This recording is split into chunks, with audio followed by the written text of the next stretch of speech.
یہ کاشف جو پکڑ دھکڑ کا ہے اس سے یہ عام تاثر یہ دیا جا رہا ہے کہ اس کے ذریعے پی ٹی آئی ختم ہو جائے گی یا بہت کمزور پڑ جائے گی، -1 پی ٹی آئی میں ہو جائے گا، یا -پی ٹی آئی الیکشن جو ہے سیاست ہو جائے گی. آپ سمجھتے ہیں کہ اس سے یہ نتیجہ نکلنے جا رہا ہے؟ دیکھیں، پہلے تو بہت شکریہ عامر بھائی. مسئلہ یہ ہے، دیکھیں یہ ایک ڈیزائن کے تحت تو کوششیں کی جا سکتی ہے کہ کچھ لوگ پارٹی چھوڑ دیں گے، بہت سے لوگ چھوڑ بھی جائیں گے، کچھ لوگ ابھی تک کھڑے ہیں. میں بھی کسی سے مل کے نکلا ہوں، بہت سے لوگ ابھی دیکھ رہے ہیں کہ موسم اور ہوائیں کس طرف کی چلیں گی، کیا کرنا ہے. لیکن وہ جس قسم کا پریشر ہے نا، اس پریشر میں بہت سے لوگ اب سسٹین کرنا بڑا مشکل ہو گیا. پریشر بہت زیادہ ہے، اور یہ 9 مہینے تو پلیٹ میں رکھ کے وہ موقع دے دیا کہ وہ ہر قسم کا پریشر ڈالا جا رہا ہے. پارٹیاں اس طرح ختم ہوتی ہیں جی، پارٹیاں اس طرح ختم نہیں ہوتی. دیکھیں، تاریخ یہ فیصلہ کرے گی بہت سے لوگوں کے لیے، اس حکومت کے لیے، پی ڈی ایم کے لیے، کہ وہ جس طریقے کو آج استعمال کر رہے ہیں مخالفوں کے خلاف، یہی طریقے ان کے خلاف بھی استعمال ہوں گے. لیکن اس طریقے سے پارٹیاں اس طرح ختم نہیں ہوتی. ہاں، یہ ضرور ہے کہ یہ کوشش ضرور کی جا سکتی ہے کہ عمران خان صاحب کو نائل کیا جائے، ان کو کسی طرح سزا دلوائی جائے اور سزا دے کے اندر کر دیں. اگر یہ لوگ نکل گئے پارٹیوں سے اور عمران خان صاحب کو بھی سزا ہو گئی، میاں صاحب کو ایک ایڈوانٹیج تھا کہ میاں صاحب اگر نائل ہو گئے، سزا ہو گئی، جیل چلے گئے، الیکشن میں کیمپین نہیں کر سکتے تھے، تو سیکنڈ ٹیئر انڈر شہباز شریف موجود تھا. عمران خان صاحب کو میرا لگتا ہے، مجھے ایسا لگ رہا ہے کہ اگر یہ سارا سیکنڈ ٹیئر بھی چھوڑ کے چلا گیا اور پھر وہ عمران خان صاحب کی سزا کی طرف یا نیلی کی طرف گئے، تو کوشش یہی ہوگی کہ پارٹی الیکشن لڑنے جوگی نہ ہو. ایک دفعہ الیکشن ہو گئے پھر دیکھیں گے کیا کرنا ہے. تو اگر اس طرح کرے تو ممکن ہے کہ پارٹی الیکشن کے قابل نہ رہے، لیکن اس کی مقبولیت اس طرح ختم نہیں کی جا سکتی. کسی لیڈر کی، کسی پارٹی کی مقبولیت اس طریقے سے ختم نہ پہلے کوئی کر سکا ہے، تو نہ مجھے لگتا ہے کہ اب جا کے کر سکے. بالکل، جس طرح آپ تاریخ کا حوالہ دے رہے ہیں، ہم نے دیکھا کہ پیپلز پارٹی کو 30-40 سال اور تو مارشل لاؤں میں کوشش کی گئی، ان کا ایک کور برقرار رہا، اور نون لیگ کا بھی ایسے ہی بہت زیادہ ان کے بھی لوگ توڑے گئے، مگر کور ان کا نہیں ٹوٹا. تو ایک قسم سے ان کی چھانٹی ہو گئی تھی کہ ان میں سے وہ لوگ جو ٹوٹ سکتے تھے وہ ٹوٹ گئے. ان کے بھی پہلے نیشنل اسمبلی میں بھی لوگ ٹوٹے، پھر پنجاب اسمبلی میں بھی توڑے گئے. تو اس میں جو لوگ جو درمیان میں تھے یا جو لوگ پارٹی کے اندر مختلف باقی گروپس کے لیے کام یا اسٹیبلشمنٹ کے لیے کام کر رہے تھے، تو ایک قسم کی کلینزنگ بھی تو کچھ لوگ سمجھ رہے ہیں کہ ہو رہی ہے ان کی.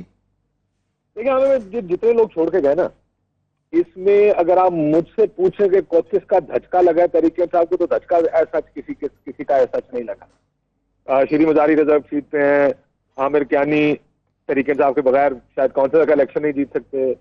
تو ایسا کوئی اتنا بڑا لاس ابھی تک نہیں ہے. لیکن یہ ضرور ہے، کلینزنگ کا پروسیس بھی ہے نا. دیکھیں، اس دفعہ پریشر بہت زیادہ ہے. کلینزنگ جس کو آپ کہہ رہے ہیں نا، اگر تو یہ اسی طرح کے لوگ رہے جن کو ٹکٹ نہیں دیا گیا، وہ پارٹی چھوڑ کے چلے گئے. ان لاٹ آف کیسز یہ بہت سے لوگ جو پہلی فیز میں چلے گئے تھے، یہ وہ تھے جن کو یا ایم پی اے کا ٹکٹ نہیں ملا یا ایم این اے کا ٹکٹ نہیں ملنا تھا. وہ لوگ تو پارٹی چھوڑ کے چلے گئے. سبسٹینٹیولی ابھی کوئی پارٹی چھوڑ کر نہیں گیا، لیکن یہ ضروری نہیں ہے کہ چھوڑ کے جائے بھی نہ.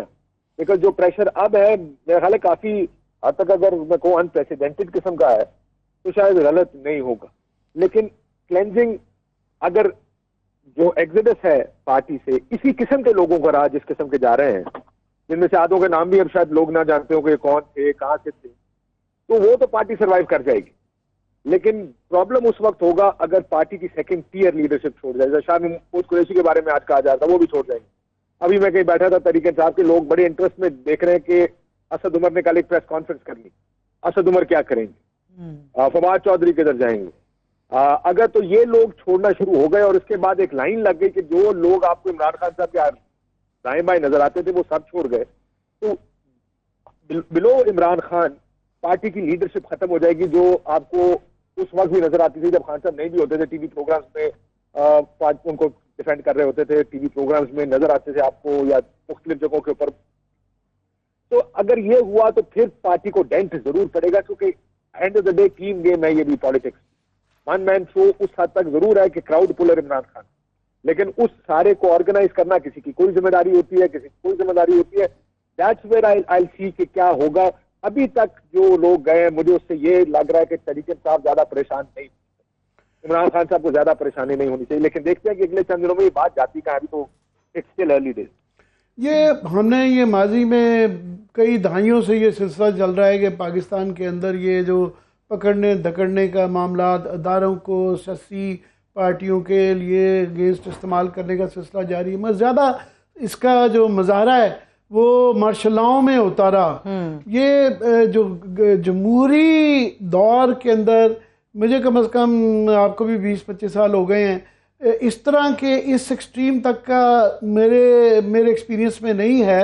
اور عمران خان صاحب نے آج ٹویٹ میں ایک بڑا گلہ بھی کیا ہوا ہے کہ اس کے اندر وہ فرما رہے ہیں کہ میں تو اس بات پر حیران ہوں کہ اس ملک سے انسانی حقوق کی تنظیمیں کہاں غائب ہو گئی ہیں۔ تو ان کا یہ گلہ کہاں تک جائز ہے؟ دیکھیے بہت جائز ہے جی۔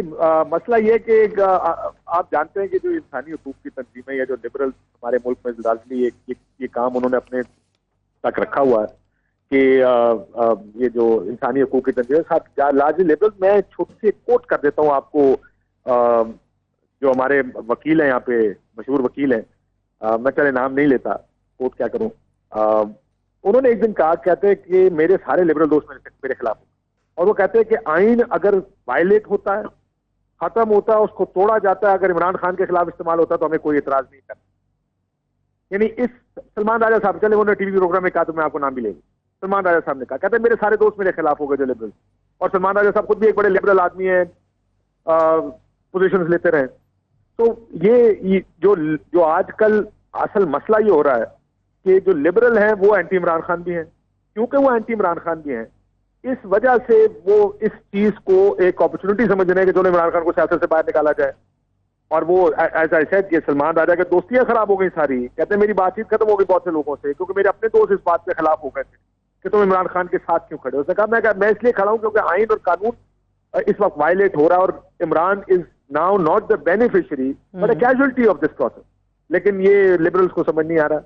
دیکھیں یہ بڑی انفارچونیٹ بات ہے کہ پہلے مجھے یاد ہے کہ مریم نواز کا جلوس نہیں کرتا، سپریم کورٹ بار اس وقت کی، پاکستان بار کاؤنسل اور انسانی حقوق کی جو تنظیمیں تھیں، human rights commission of Pakistan, یہ سارے کے سارے باہر آ جاتے تھے، کوئی پریس ریلیزیں آتی تھیں، کوئی بیان بازی کرتے تھے۔ آج اتنے لوگ اٹھائے جا رہے ہیں، لوگوں خواتین کے ساتھ جو سڑکوں پہ ہو رہا ہے، and nobody is speaking up, nobody is coming out, and in fact everybody is kind of silently watching اور شاید انڈورسنگ کہ جو کچھ ہو رہا ہے وہ ٹھیک ہو رہا ہے، اس کے ساتھ ایسے ہی ہونا چاہیے۔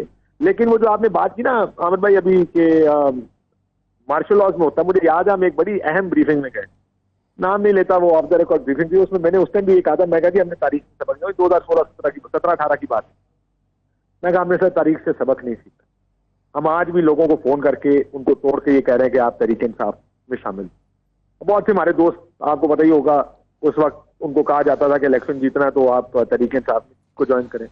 تو یہ ہوتا رہا ہے، لیکن پھر بھی آخر میں فیصلہ کرنے دیا جاتا تھا سیاستدان کو کہ آپ نے جو بھی کرنا، پریشر تو ڈالتے ہوں گے کہ آپ نے جانا، لیکن یہ گرفتاریاں کرنا، ان کو جیلوں میں رکھنا، خاندانوں کو گرفتار کرنا، گھر توڑ دینا، میرا خیال ہے دس ون، اور جو پولیس بروٹیلٹیز ہو رہی ہیں، جس طرح عثمان ڈار کا میں ذکر بار بار کرتا ہوں، اس کے گھر میں گھس کے اس کی والدہ کے ساتھ جو کیا، تو یہ پریشرز اب ہر کوئی نہیں برداشت کر پائے گا۔